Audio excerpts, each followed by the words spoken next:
Hello hi views, ഞാൻ doctor പൂജാസൻ. ഇന്ന് നമ്മൾ ഡിസ്കസ് ചെയ്യാൻ പോകുന്ന ടോപ്പിക് അലർജീനെ കുറിച്ചാണ്. നമുക്ക് ആദ്യം എന്താണ് അലർജി എന്നതിനെക്കുറിച്ച് നോക്കാം. അലർജി എന്ന് പറയുന്നത് നമ്മുടെ ദോഷമില്ലാത്ത, നമുക്ക് ശരീരത്തിന് ദോഷമില്ലാത്ത സാധനങ്ങൾ നമ്മുടെ ബോഡിക്കുള്ളിൽ കയറിക്കഴിഞ്ഞാൽ നമ്മുടെ രോഗപ്രതിരോധ ശേഷി നമ്മൾ അത് വിചാരിക്കും അത് രോഗമാണ്, നമുക്ക് ഒരു രോഗത്തിൻ്റെ രോഗാണുവാണെന്ന് വിചാരിച്ച് അതിനെ ഫൈറ്റ് ചെയ്തിട്ട് നമുക്ക് അലർജി സിംറ്റംസാണ് ഉണ്ടാക്കുന്നത് നമ്മുടെ ബോഡിയിൽ. നമുക്ക് എന്തൊക്കെയാണ് ഇതിൻ്റെ സിംറ്റംസ് എന്ന് നോക്കാം. സാധാരണ ഇച്ചിങ് ആണ് ഏറ്റവും പ്രധാനമായിട്ട് ഉള്ള സിംറ്റം, അതായത് ചൊറിച്ചിൽ. അലർജി ഉള്ള ഭാഗത്ത് ചൊറിച്ചിൽ വരിക. അത് സ്കിൻ അലർജി ആണെങ്കിൽ ആ ഭാഗത്ത് നല്ല ചൊറിച്ചിലുണ്ടാവുക. അതുപോലെ തന്നെ കണ്ണിൽ നിന്ന് വെള്ളം വരിക, നല്ല ഇൻഹെയിൽ ചെയ്ത മെറ്റീരിയൽസ്, അതായത് നമ്മൾ ശ്വസിക്കുകയാണെങ്കിൽ അതുപോലെ തന്നെ ശ്വാസം മുട്ട്, തുമ്മൽ, ഇതുപോലെ തന്നെ നമുക്ക് മൂക്കൊലിപ്പ്, ഇതൊക്കെ ഉണ്ടാകാൻ സാധ്യതയുണ്ട്. നമുക്ക് ഡിഫറെൻറ്റ് ടൈപ്സ് ഓഫ് അലർജീസ് കാണാൻ കഴിയും. അതായത് ഫുഡ് അലർജി ഉണ്ടാകും, ഡ്രഗ് അലർജി, പോളൻ അലർജി, അതുപോലെ തന്നെ നമുക്ക് ഈ ഹേ ഫീവർ പോലത്തെ കണ്ടീഷൻസ്, നമുക്ക് ഡസ്റ്റ് അലർജി, ഇതുപോലത്തെ ഡിഫറെൻറ്റ് ടൈപ്സ് ഓഫ് അലർജീസ് നമുക്ക് ഇവിടെ കാണാൻ സാധിക്കും. ഓരോ ഇൻഡിവിജ്വൽസിനും അത് വേരി ചെയ്യും. അതായത് ഓരോരുത്തർക്കും അവർ ഡിഫറെൻറ്റ് രീതിയിലായിരിക്കും അലർജിക് സിംറ്റംസ് കാണിക്കുന്നത്. അത് ഓരോരുത്തരുടെ പ്രകൃതി അനുസരിച്ചിരിക്കും, ശരീരഘടന അനുസരിച്ചാണ് അതിന് വരുന്നത്. ഇതിന് മെയിൻ ട്രീറ്റ്മെൻറ്റ് ആയുർവേദത്തിൽ എന്തൊക്കെയാണെന്നതിനെ കുറിച്ചാണ് ഇന്നത്തെ വീഡിയോ. നമുക്ക് ആദ്യമായിട്ട് തന്നെ സ്കിൻ അലർജീനെ കുറിച്ച് നോക്കാം. അതായത് സ്കിന്നിൽ നമുക്ക് കോണ്ടാക്ട് ഡെർമറ്റൈറ്റിസ് എന്ന് പറയുന്ന ഒരു കണ്ടീഷനിൽ നമുക്ക് അലർജിക് റിയാക്ഷൻസ് ഉണ്ടാകാൻ സാധ്യതയുണ്ട്. കോണ്ടാക്ട് ഡെർമറ്റൈറ്റിസ് എന്ന് പറയുമ്പോൾ സാധാരണ പുതിയൊരു വസ്തു നമ്മൾ വാങ്ങിക്കുകയാണ്, അതായത് ഒരു ലെതറിൻ്റെ വാച്ച് അല്ലെങ്കിൽ ലെതർ അലർജി ഉള്ളവർ ആൾക്കാർ കാണും. ലെതർ എല്ലാവർക്കും അലർജി വരത്തില്ല, പക്ഷെ ചില ആൾക്കാർ ലെതർ ഭയങ്കര സെൻസിറ്റീവ് ആയിരിക്കും, അവരുടെ സ്കിന്നിനോട് വളരെ സെൻസിറ്റീവായിട്ട് കാണാൻ സാധിക്കും ലെതറിൻ്റെ മെറ്റീരിയൽസ്. അതുപോലെ തന്നെ വേറെ സോപ്പ്, ഡിറ്റർജൻറ്റ്, പുതിയ ചില സോപ്പുകൾ, ഡിറ്റർജൻറ്റ്, ഇതൊക്കെ ഉപയോഗിക്കുമ്പോൾ ചിലവർക്ക് സ്കിന്നിലൊക്കെ അലർജി വരാൻ സാധ്യതയുണ്ട്. നമുക്ക് ഇതിനെങ്ങനെ നമുക്ക് ആയുർവേദത്തിലൂടെ മാറ്റാമെന്ന് നമുക്ക് നോക്കാം.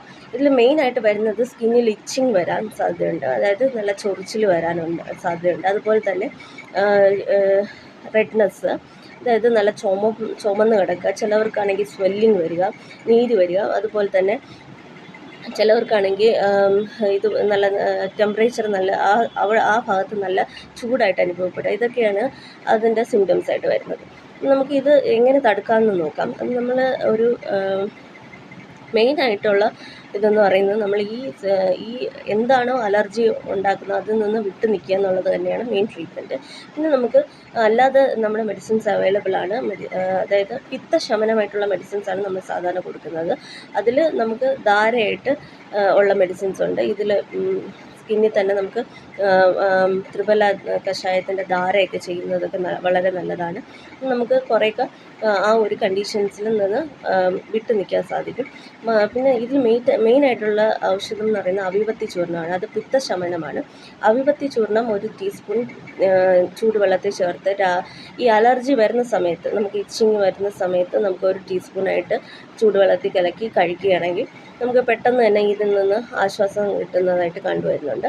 അതുപോലെ തന്നെ ഏലാദിഗണ ചൂർണം, ഇതും പുറമേ പുരട്ടാവുന്നതാണ്. ഇത് ഏലാദിഗണ ചൂർണം നമ്മൾ മോരിൽ ചാലിച്ച് അവിടെയൊക്കെ പുരട്ടുന്നത് വളരെ ഫലപ്രദമായി കണ്ടുവരുന്നുണ്ട്. മാത്രമല്ല ഹരിദ്രാഖണ്ഡം എന്ന് പറയുന്ന വേറൊരു പ്രിപ്പറേഷനുമുണ്ട്. അതിൽ മഞ്ഞപ്പൊടിയാണ് മെയിൻ ഇൻഗ്രീഡിയൻറ്റ്.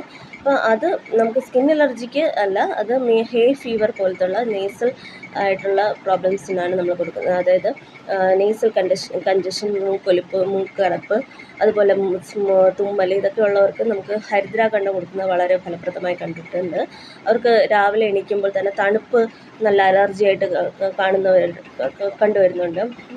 തണുപ്പ് ഉള്ള ക്ലൈമറ്റ് ഉള്ളവർ ഡസ്റ്റ് ഇതുപോലുള്ള സാധനങ്ങൾ ഇൻഹെയിൽ ചെയ്യുമ്പോഴത്തേക്കും നമുക്ക് അലർജിക് റിയാക്ഷൻസ് വരുന്നവരുണ്ട്. അപ്പോൾ അവർക്കൊക്കെ നമ്മൾ ഇതുപോലത്തെ ഹരിദ്രാഖണ്ഡം, അതുപോലെ രജന്യാദി ചൂർണം, ഇതെല്ലാം മഞ്ഞൾപ്പൊടിയൊക്കെ മഞ്ഞൾ നല്ലതായിട്ട് ഇൻഗ്രീഡിയൻ്റ് ഉള്ള ഒരു ആൻറ്റി ഇൻഫ്ലമേറ്ററി ആയ പ്രോപ്പർട്ടീസ് ഉള്ള മഞ്ഞൾ നല്ലൊരു ഇൻഗ്രീഡിയൻ്റ് ആയിട്ട് ചേർക്കുന്ന ഒരു പ്രിപ്പറേഷനാണ് രജന്യാദി ചൂർണം, ഹരിദ്രാഖണ്ഡമൊക്കെ. അപ്പോൾ അത് കുറച്ച് രജന്യാദി ചൂർണം തന്നെ ഒരു 3 ഗ്രാം എടുത്തിട്ട് തേനിൽ ചാലിച്ച് കഴിക്കുന്നത് വളരെ ഫലപ്രദമായി കണ്ടിട്ടുണ്ട്. അതുപോലെ തന്നെ ഹരിദ്രാഖണ്ഡം 1 ടീസ്പൂൺ രാവിലെ വൈകുന്നേരം കഴിക്കുന്നതും വളരെ നല്ലതാണ്. അതുപോലെ തന്നെ പിന്നെ നമ്മൾ ഫുഡ് അലർജിക്കായിട്ട് നമ്മളത് വോമിറ്റിംഗ് ആയിരിക്കും മെയിനായിട്ടുള്ള സിംറ്റം ഫുഡ് അലർജിയിൽ വരുന്നത്.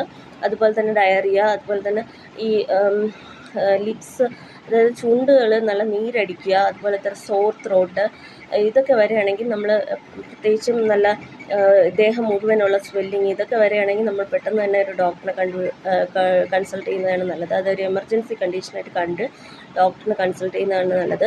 പ്രത്യേകിച്ച് ഫുഡ് ആയിട്ട് റിലേറ്റ് ചെയ്യുന്ന അലർജീസ്, അതായത് അതിൽ റെഡ് ഫ്ലാഗ്സ് ആയിട്ടാണ് ഇതിനൊക്കെ പറയുന്നത്. അതായത് swelling of lips, face, tongue, throat, അതുപോലെ തന്നെ wheezing, trouble breathing, dizziness, light headedness, fainting, ഇതൊക്കെ ഉണ്ടെങ്കിൽ, അതായത് നമുക്ക് തലകറക്കം, തലവേദന, അതുപോലെ തന്നെ തല കറങ്ങി വീഴുക, ഇതൊക്കെ ഉണ്ടെങ്കിൽ നമ്മൾ ഫുഡായിട്ട് റിലേറ്റ് ചെയ്ത് ഡയറിയ, ഫുഡ് കഴിച്ചപ്പോൾ നമുക്ക് നന്നായിട്ട് മോശം പോകുന്നു, അതുപോലെ തന്നെ ഛർദിൽ വരുന്നു, അതുപോലെ തന്നെ ഒരുപാട് കോംപ്ലിക്കേഷൻസ് വരുന്നത്, അത് പെട്ടെന്ന് തന്നെ അത് പെട്ടെന്നൊരു ഒരുപാട് റിയാക്ഷൻസ് പെട്ടെന്ന് ബോഡിയിൽ വരികയാണെങ്കിൽ അനാഫൈലാറ്റിക് സ്ട്രോക്ക് ഉണ്ടാക്കാൻ കാരണമാകും. അതുകൊണ്ട് പെട്ടെന്ന് തന്നെ അങ്ങനത്തെ ഉള്ള കണ്ടീഷൻസിൽ പെട്ടെന്ന് തന്നെ ട്രീറ്റ്മെൻറ്റ് എടുക്കേണ്ടതായിട്ടുണ്ട്.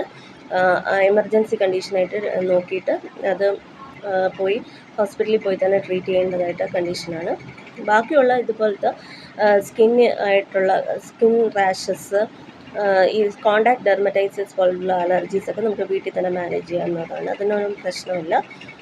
അതുപോലെ തന്നെ നമുക്ക് പിന്നെ ഉള്ള ഒരു ഇതെന്ന് പറയുന്നത് ദശമൂല രസായനം നമ്മൾ കഴിക്കുന്നത് വളരെ ലേഹ്യം പോലെ ഇരിക്കുന്ന ഒരു കോമ്പിനേഷനാണ് ദശമൂല രസായനം. അതും കഴിക്കുന്നത് ഈ നമ്മുടെ ഇച്ചിങ്, നമ്മുടെ നേസിൽ ഇച്ചിങ്, അതായത് മൂക്കിൽ ഇച്ചിങ് ഉണ്ട്, കണ്ണിൽ ഇച്ചിങ്, അതുപോലെ സ്നീസിങ്, ഇതുപോലത്തെ ഉള്ള കണ്ടീഷൻസിനൊക്കെ നല്ലതാണ്. അതായത് ഹേ ഫീവർ പോലത്തെ കണ്ടീഷൻസ്, നേസലായിട്ടുള്ള അപ്പർ റെസ്പിറേറ്ററി ട്രാക്റ്റിനെ ബാധിക്കുന്ന കണ്ടീഷൻസിൽ ഈ ദശമൂല രസായനം കൊടുക്കുന്നത് അലർജീസിന് നല്ലതാണ്. Thank you for watching.